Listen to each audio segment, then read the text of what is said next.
Good morning, and you're very welcome.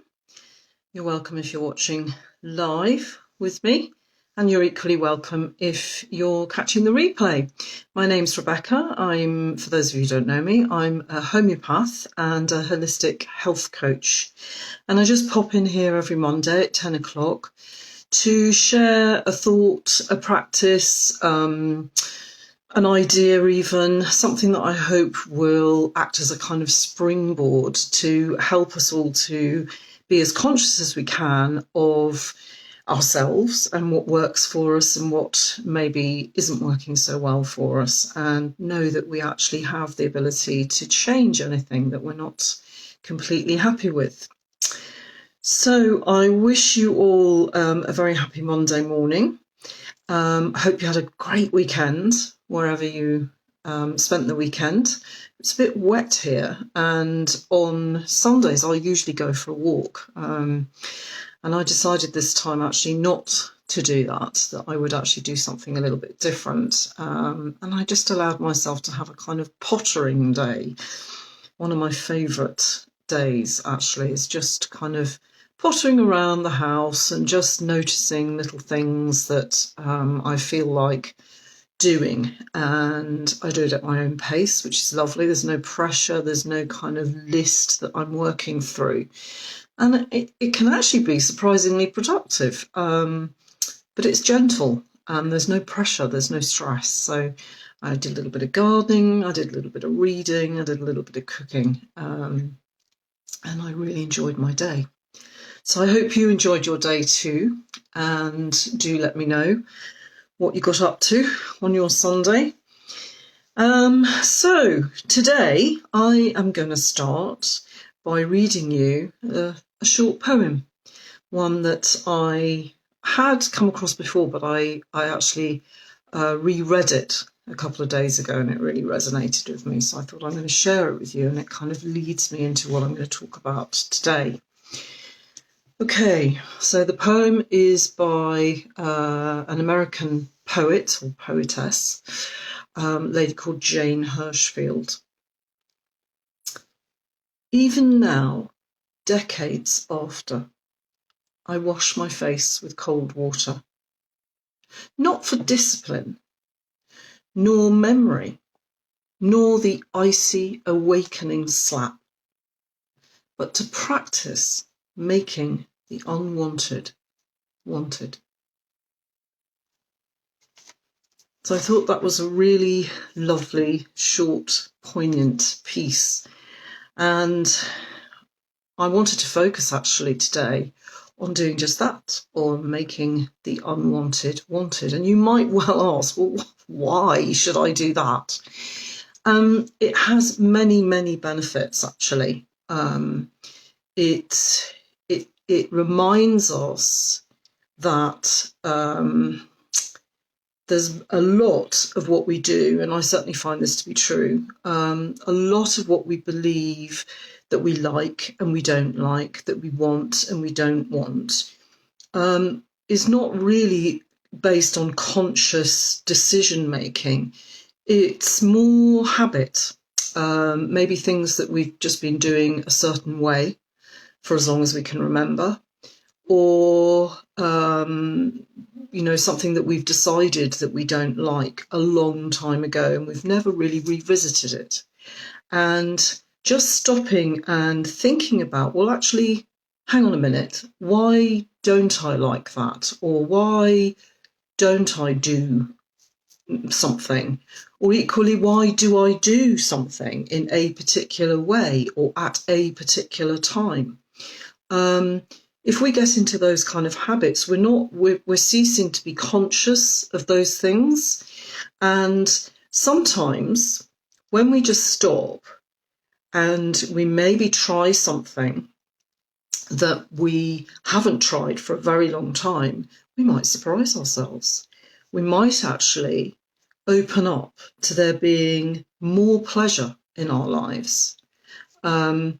I think when we think about food habits, that seemed to me a very good example. When children, for example, when they say when they're young, oh, I don't like that, and they've never even had it, but they've just decided, oh, I don't like that.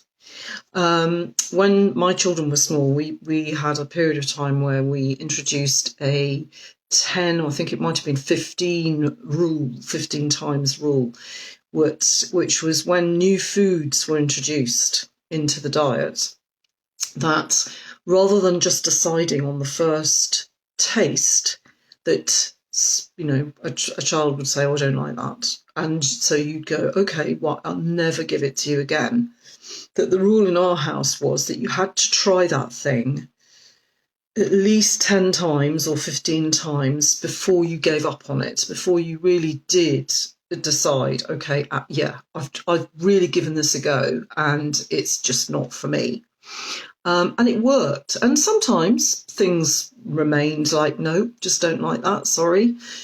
But that's okay because you've tried it. You've really, really tried it. And other things, gradually our tastes change, It's just habitual and we don't like change. We don't like to come out of our comfort zone often. And just trying things and getting used to things, transitioning into going, actually, it's not that bad. Sometimes they become the very things that we actually really take pleasure from. I'm sure you can think of lots of foods that you wouldn't eat as a child, but now perhaps give you very great pleasure. Often the strong tasting things, things like, I don't know, olives, or I don't know, avocados, anything really, that, your tastes change and that you're now enjoying the very things that you said as a child that you would never eat or that you didn't like.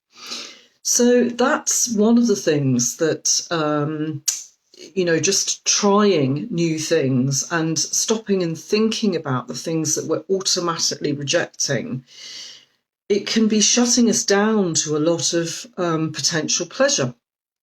So that's one thing.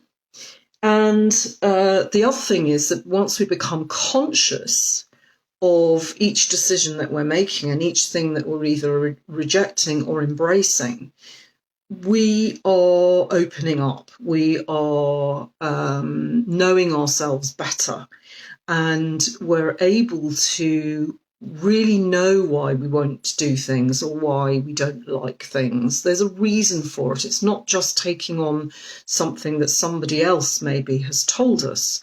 Again, going back to the food analogy, if you've got two parents who don't like olives, let's say, the chances are they're never even going to offer it to their children because they don't like it. So the child will grow up going, oh, I don't like olives, maybe never having even tried olives. And obviously I'm using food as an analogy, but there are all sorts of things that applies to in our lives. So if that resonates with you, if you think, yeah, okay, yes, there are a few things that I'm not sure why I don't like that, then do give me a thumbs up or a heart. Let me know if there's anything you can think of. And I can see there's a few people watching. You're very welcome. Do leave me any comments. What do you think about this idea? Would you be prepared to just shake things up a little bit and just become a little bit more conscious of the habitual things you're doing? Thank you very much for the hearts up. That's very much appreciated. So yeah, this week I wanted to encourage us all to maybe pick one thing that you do regularly, even daily, that you could change a bit, that you could become a bit more conscious of, and a bit more, investigative. Ask questions. Ask, why do I do that like that, or why do I have to do it at that time? And Kathy, you're very welcome. You're saying this is something I really need to embrace. It's such a game changer, really, and you don't need to put massive pressure on yourself, but just maybe small steps, just taking maybe one thing this week and just committing to, okay, every day this week I'm going to do that thing a little bit differently to how I normally do it. There's somebody I follow who advocates even simple things like brushing your teeth with the opposite dominant hand. So if you're right-handed, do it with your left hand. And if you're left-handed, do it with your right hand. It's really weird. But it just makes you very conscious of what you're doing. So you could choose to do something like that. You could, maybe if you do a walk every day and it's kind of the same walk, do a different walk. Even going out in the car, if you have a journey that you do every day, maybe take a slightly different route. Perhaps it's about how you do things. If you're like me and you like to load the dishwasher in a certain way, what about shaking it up and loading it in a slightly different way? And it can feel quite uncomfortable to begin with, because you're coming out as something that you do automatically, something that you aren't even thinking about, and you're actually becoming more conscious of it. So actually more mindful, which is always good. Maybe it is something that you eat. Maybe, something that you've said for years, oh, I don't like that. Maybe introducing it into your daily diet and just trying it for that, 7 times, let's say, this week. That could change your mind about something that you've been rejecting for a long time. Who knows? Maybe it's about things like meal times or getting up times or going to bed times.